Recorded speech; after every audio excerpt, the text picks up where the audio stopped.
How to transfer WhatsApp stickers to a new iPhone. So let's get started. First of all you have to do is open the WhatsApp app on your mobile device and make sure you are logged into your WhatsApp account.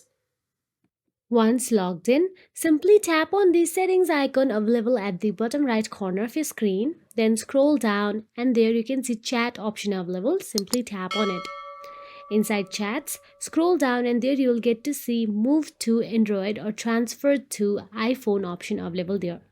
If your new phone is Android, then you can simply tap on the move to Android, or if your new phone is also the iPhone, then you can simply tap on the transfer to new iPhone option available there.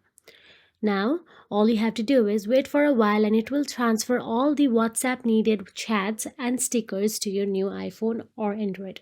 So that is it. If you found this video helpful, please like, share and subscribe our channel, and thank you so much for watching.